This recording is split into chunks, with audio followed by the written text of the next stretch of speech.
नमस्कार, मैं पूजा प्रिया और आप देख रहे हैं बिहार इन शॉर्ट्स। इस वक्त की बड़ी खबर बक्सर से निकल कर आ रही है, जहां गंगा नदी में आज सुबह सवेरे 4 लाशें तैरती हुई दिखाई दी। जैसे ही ये लाशें दिखी, वहां लोग दंग रह गए।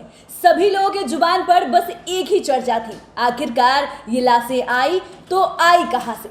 आपको बताते चले कि कोरोना में ऐसा नज़ारा तो आप हर गंगा घाट पर देख चुके होंगे, लेकिन इस वक्त कोरोना का वो लहर नहीं है जो पहले एक साल में था। लेकिन फिर भी गंगा नदी में 4 लाशें कहां से आई। आपको बता दें कि इन 4 लाश में 3 पुरुष और 1 महिला की लाश है।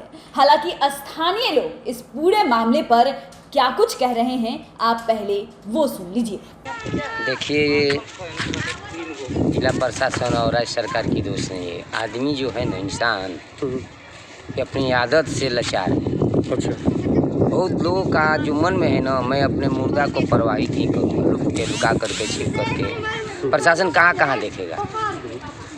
अच्छा, प्रवाहित करने से क्या पैसे की कमी से लोग प्रवाहित करते हैं? नहीं, देखिए, ऐसा कोई नियम है ना, जिसे कि साधु जी का जो लाश होता है, साधु का, वो प्रवाहित किया जाता है। कुष्ठ रोगी है, उनका भी प्रवाहित किया जाता है। टीबी के जो रोगी है, उनका भी प्रवाहित किया जाता है। लेकिन यहाँ कोई भी शास्त्र में नहीं है किसको हम प्रवाहित करेंगे। जब ऐसा रोगी है तो गड्ढे खोन करके गंगा जल डाल करके उनको मिट्टी से ढक दीजिए। प्रवाहित करने का कोई नियम नहीं, कोई नहीं है, कहीं नहीं लिखा। करोड़ों रुपया, अरबों रुपया सरकार खर्च करती है नमामि गंगे के नाम पे। सब फेल है, तो सब यहाँ सब फेल है। घाट टूट रहा है, वो लूट मार घसोट है। मैं संतुष्ट नहीं हूँ। ब्रह्मरेखा घाट मैंने जो भी योजनाएं हैं गंगा साफ करने की, सब फेल है। प्रशासन यहाँ का कहाँ देख रेख करेगी। ये बात 1000 जनसंख्या पे एक सिपाही है हमारे भारत में। जब तक पब्लिक का मन नहीं बदलेगा तब तक गंगा माँ साफ नहीं होगी। आपको परिचय सर? लाला बाबा, रामरेखा घाट, गंगा आरती मुख्य पुजारी।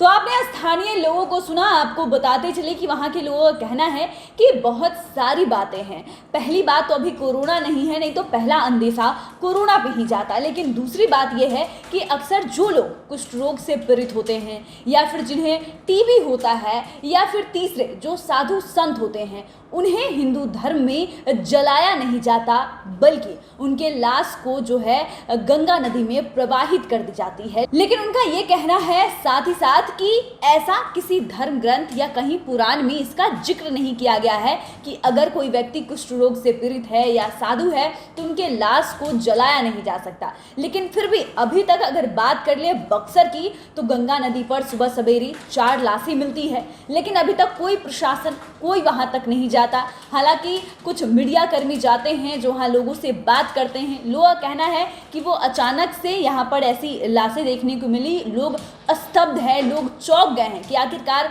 हुआ ऐसे कैसे। कुछ लोग का ये भी कहना है कि हो सकता है नदी के उस पार से किसी लोग ने इस लाश को नदी में फेंक दिया होगा। कई लोग इसमें हत्या की भी आशंका जता रहे हैं कि हो सकता है किसी ने मार के फेंक दिया होगा। लेकिन अभी बातें कुछ स्पष्ट रूप से निकलकर सामने नहीं आई है कि आखिरकार ये जो 4 लाश है वो आई कहां से है। आज सुबह सवेरे जब बक्सर के गंगा किनारे वहां पर जब लोग पहुंचे और गंगा नदी का ये नज़ारा देखकर वो सदमे में आ गया। आपको बताते चले वहां एक बच्चा भी मौजूद था जो इस बारे में कुछ चीज़ें बता रहा था, आप वो भी सुन लीजिए। कौन घाट है बबुआ? कहाँ रहेला? घर कहाँ? डुमरा। कहाँ लाश तैरता है? मुर्दा ही जावा और ही कहाँ मुर्दा बा? मेरा रू बिया में तो मैं मन मुर्दा में का बा? खाली जेंट्स के बा, लेडीजों के बा?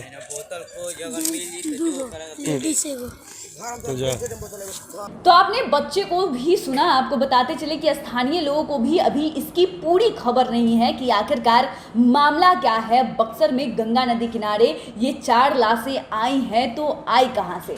लेकिन जांच तो होनी चाहिए। क्या जो वहाँ के स्थानीय लोग बता रहे हैं कि कुष्ठ रोग से जो हिंदू के जो लोग होते हैं, जो कुष्ठ रोग से पीड़ित होते हैं, या फिर जो साधु संत होते हैं, ये उनकी लाशें हैं, या फिर ये कोई बड़ी बात है, या फिर किसी की हत्या कर दी गई है और उनके लाश को इस तरीके से फेंक दिया गया है। ये तो पुलिसिया जांच के बाद ही सारी तस्वीरें सामने आएगी। लेकिन अभी सवाल हम आपके लिए छोड़ के जाते हैं, आपको क्या लगता है? कोरोना के वक्त में तो ये चीज़ें सामने आती थी तो लोग साफ तौर से कह देते थे कि बीमारी के डर से, संक्रमण के डर से लाशों को जलाया नहीं जाता था, या फिर एक चीज़ें और भी निकल के सामने आती है, कुछ लोगों के पास जब पैसे नहीं होते, जो लाश को जला नहीं सकते, तो वो गंगा नदी में प्रवाहित कर दिया जाता है। हालांकि प्रशासन अभी तक नहीं पहुंची है। प्रशासन अगर वहां पहुंचती है और मामले की छानबीन की जाती है तभी स्थिति साफ रूप से, स्पष्ट रूप से निकलकर सामने आ जाएगी। तब तक के लिए बने रहे हमारे साथ। अगर आपने अभी तक चैनल को सब्सक्राइब नहीं किया है तो सब्सक्राइब कर ले, फेसबुक पेज को लाइक करना ना भूले। वीडियो देखने के लिए आपका धन्यवाद।